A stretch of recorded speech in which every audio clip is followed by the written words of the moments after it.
Nos últimos dias, cara, tá meio repetitivo ler notícia de inteligência artificial. Por Parece quê? até que a gente tá naquele... Você assistiu o filme da Marmota, O Dia da Sim. Marmota? Você não sai daquele dia. Não sai daquele dia? Aham. E assim, é tanto investimento em inteligência artificial que eu falo, essa notícia não é repetição? Mas não, né? Muda alguns nomes, mas não muito. Mas tem uma empresa que parece que tá sempre no meio. Tá sempre né? ali. E aí, como ela tá sempre no meio, ela é a manchete. Mas aí você vê que ela tá se conectando a outras empresas. E eu tô falando da OpenAI. Então ela tá se envolvendo com muitas organizações. Eu sei que você tem um levantamento aí pra gente. Rapaz, se para você tem sido difícil acompanhar esses investimentos, imagina quão difícil é a vida de quem tem que contar os vários bilhões envolvidos em torno dos investimentos da OpenAI. Até agora, a conta já superou $1 trilhão. Só pra gente ter uma dimensão, quanto que é o PIB do Brasil, Diogo? O PIB acho que está em torno de 2,2 tri de dólares. Ou você PIB fazendo brasileiro. Você fazendo a cara de quem tá calculando agora. Não tô calculando, é porque fica entre 2,1, 2,2, alguma coisa assim. Depende de como medem, depende do ano também. Né? Tem crescimento e tal, mas em torno de 2,2. Mas pensa, é uma empresa que já anunciou 1/3 do PIB de um país que é um dos mais ricos do mundo. E são anúncios meio estranhos de entender, porque ela se relaciona com uma empresa e aí ela anuncia um negócio com uma empresa rival, mas só para o nosso público que está ouvindo entender do que a gente está falando, como as coisas estão imbricadas hoje e difíceis de compreender, vamos por partes. Recentemente, a AMD anunciou que vai vender GPU para a OpenAI. A AMD é uma concorrente da NVIDIA. E a NVIDIA anunciou anteriormente que ia fazer um investimento na OpenAI. O negócio da AMD é de mais ou menos 300 bilhões. Guarda esse número. O negócio da OpenAI é de mais ou menos 500 bilhões. Até agora a gente está com quantos? 800 bilhões. A OpenAI também tem um negócio com a Oracle em que eles juntos vão fazer vários data centers em vários lugares. Começaram nos Estados Unidos, um projeto chamado Stargate, e tem filiais. Eles lançaram uma filial lá no Oriente Médio e recentemente eles anunciaram um outro projeto Stargate aqui na Argentina, com uma empresa de energia chamada Sur Energia. A Argentina passou na frente do Brasil e conseguiu absorver esse tipo de empreendimento. Mas a OpenAI também anunciou um negócio com a Broadcom, que é uma empresa que fazia chip de telecomunicação. E esse negócio, mais ou menos, é avaliado em 500 bilhões. Já estamos em 1 trilhão e 300 bilhões. Só que a OpenAI tem outros negócios com várias dessas empresas e ela está inserida em um negócio que já tem fomentado uma grande concentração de investimentos, como, por exemplo, os que a NVIDIA tem feito, né, Diogo? E é muito interessante tentar analisar isso, porque são relações, muitas vezes, em que a OpenAI é a cliente, às vezes ela é a fornecedora e às vezes ela é a parceira entre todas essas outras empresas. Então, você disse... eu acho que o caso mais interessante nessa questão, você colocou bem, da OpenAI com a NVIDIA, a AMD e agora a Broadcom. Porque é muito interessante analisar que a NVIDIA sempre foi a principal parceira e o fornecimento de chips para a OpenAI. Aí a OpenAI vai e faz um acordo com a AMD, que no fim do dia é concorrente da NVIDIA. Só que agora, né, muito recentemente, eles anunciaram essa parceria com a Broadcom, que muda ainda mais o jogo, porque agora o que a OpenAI quer fazer? Ela está fazendo o design do próprio chip, e aí quem faria a manufatura seria a Broadcom. Então, olha que interessante, aí a OpenAI viraria concorrente da AMD e da NVIDIA ao mesmo tempo, para os seus serviços próprios. Mas assim, é uma loucura, né? Mas a coisa não para por aí não, porque a NVIDIA também prometeu investir até 5 bilhões na Intel. Lembra da Intel? Da Intel, que Ninguém faz o quê? fala mais da Intel? Que faz chip. Que faz, exatamente, faz processador. E recentemente eles anunciaram que pode ser um ponto de virada para a Intel. Inclusive, é um novo chip que trabalha com uma escala de 2 nanômetros, mas para CPU, para computador. Então isso pode trazer um fôlego para a Intel. Mas aí tem uma outra empresa que pouco se fala no Brasil, mas é uma empresa promissora, que é a CoreWave. A CoreWave é uma empresa de nuvem, uma empresa de cloud computing, só que ela é um pouco diferente, porque ela foca em cloud para inteligência artificial e principalmente para inferência, mas também para o treinamento. Ela é focada nisso. E aí, sabe a Meta do Zuckerberg? Sim. Eles fizeram um acordo de 14 bilhões com a CoreWeave, falando, a gente vai usar essa infraestrutura de computação, 14 bilhões aqui. Então, o que a CoreWeave teve que fazer? Um acordo com a NVIDIA de 7 bilhões para comprar os chips para depois conseguir servir a Meta. Tá vendo como os círculos eles vão se formando e se fechando? Só que ao mesmo tempo, a Oracle, que a gente citou aqui, também está fazendo uma parceria com a Meta.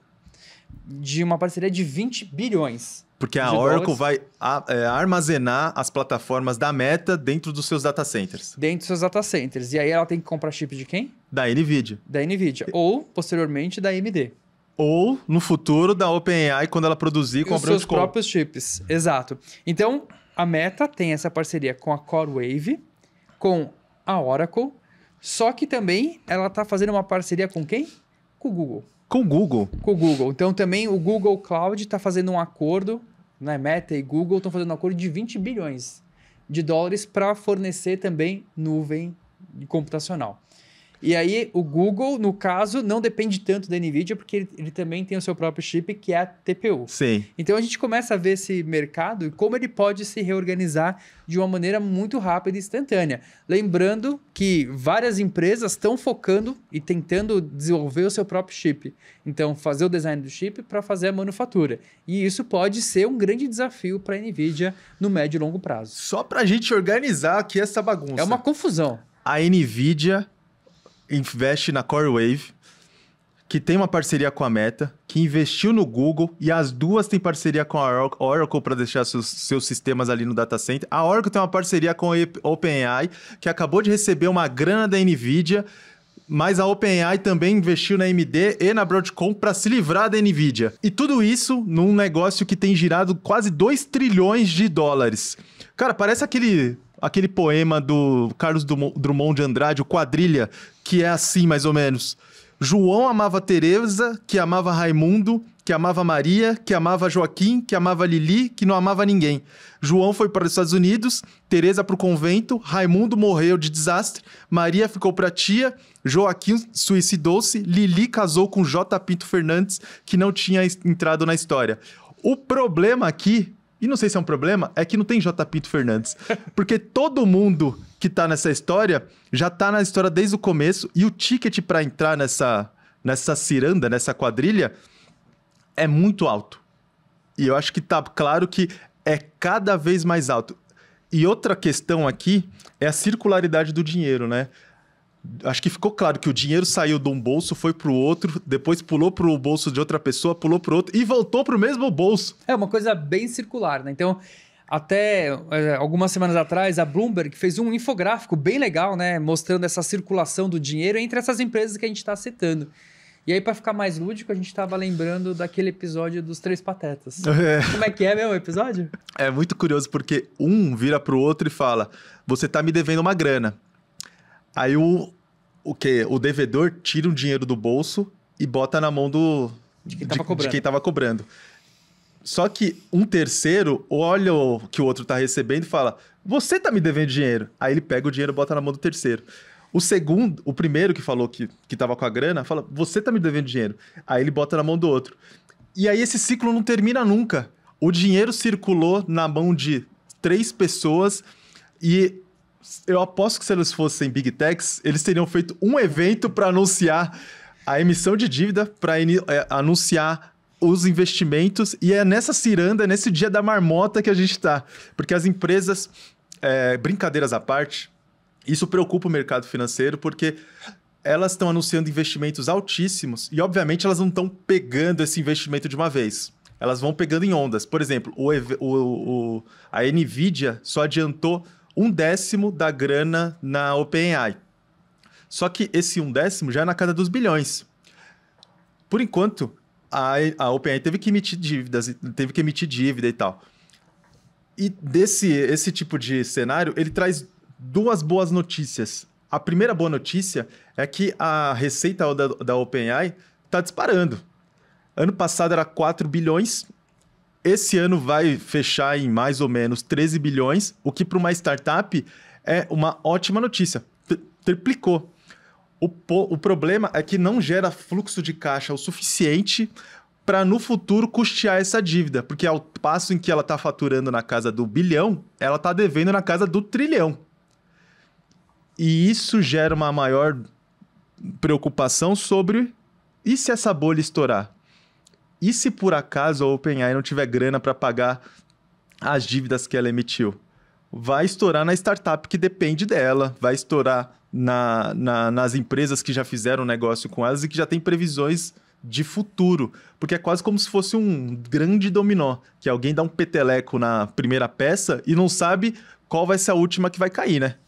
E o mercado vem reagindo a isso. Então, recentemente o FMI e o Banco da Inglaterra, eles anunciaram, né, que veem que o mercado está perto de uma bolha estourar, né? Então, eles fazem essa análise pegando, né, vários exemplos de o quanto essas empresas estão se valorizando entre elas, né? Então, uma impulsionando a outra. Então, é quase um jogo ali do ganha-ganha só entre elas. Só que eles não estão vendo uma sustentabilidade de um retorno em relação a isso. Então, esse é um ponto.